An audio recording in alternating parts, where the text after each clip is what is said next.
இங்கே ஜெயம் ரவி அவர்கள் மேலே தப்பு இருக்கா, இல்லை அவங்களுடைய மனைவி மேலே தப்பு இருக்கா அப்படின்றதெல்லாம் பார்க்குறத விட்டுட்டு முதல்ல அவங்களோட பர்சனல் ஸ்பேஸை நம்ம எல்லாருமே மதிக்கணும். இன்றைக்கி ஜெயம் ரவி அவர்கள் உணர்ச்சி வசப்பட்டு மீடியா முன்னாடி கத்தி பேசியிருக்கார்.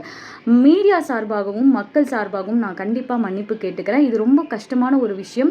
நம்மளுடைய பர்சனல் லைஃப்பில் யாராவது புகுந்து இந்த மாதிரி பேசினா நமக்கு இரிட்டேட் ஆகும். சப்போஸ் நம்ம ஒர்க் பண்ணுற ஒரு ஆஃபீஸில் நம்மளோட பர்சனல் லைஃப் எடுத்துகிட்டு வந்து அங்கே பேசுகிறாங்கன்னா நமக்கு அது பிடிக்காது. ஏன்னா அவங்களுக்கு நம்ம என்ன ஃபேஸ் பண்ணியிருக்கோம் அப்படின்றது கண்டிப்பாக தெரியவே தெரியாது.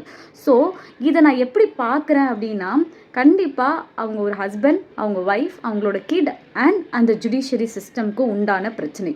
இதில் மீடியாவோ இல்லை மக்களோ எந்த விதமான விமர்சனங்களை இருக்கவே கூடாது. அண்ட் அகெயின் நான் இதை சொல்கிறேன், ஒரு டிவோர்ஸோ இல்லைனா ஒரு எக்ஸ்ட்ரா மேரிட்டல் நடக்குதா அது என்னன்றது நம்ம உள்ளே போய் ஆராயி பார்க்க முடியாது. யார் மேலே தப்பு இல்லை யார் மேலே என்ன பிரச்சனை இருக்குன்றது அவங்களுடைய குடும்பமும் ஜுடிஷியல் சிஸ்டம் மட்டும்தான் டிசைட் பண்ண வேண்டியது. மக்களாகிய நாமும் இல்லை மீடியாவோ இல்லை இந்த மாதிரி நியூஸ் சேனல்ஸோ டிசைட் பண்ணவே கூடாது. அவங்களுக்குன்னு ஒரு ப்ரைவசி இருக்குது. Respect their privacy. Everyone deserves their privacy. So கண்டிப்பாக இந்த வீடியோவை நிறைய பேருக்கு ஷேர் பண்ணுங்கள். ப்ரைவசி அப்படின்றது இப்போலாம் விலை கொடுத்து வாங்கணும் போல் அந்த அளவுக்கு மாறி போயிடுச்சு. So respect their privacy.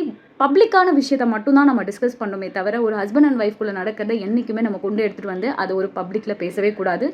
So இதை பற்றி நீங்கள் என்ன நினைக்கிறீங்க அப்படின்றத மறக்காமல் காமெண்ட்ஸில் சொல்லுங்கள். இந்த வீடியோ பிடிச்சிருந்துச்சுன்னா வினி ஸ்பாட்ஸை ஃபாலோ பண்ணிக்கோங்க. பை.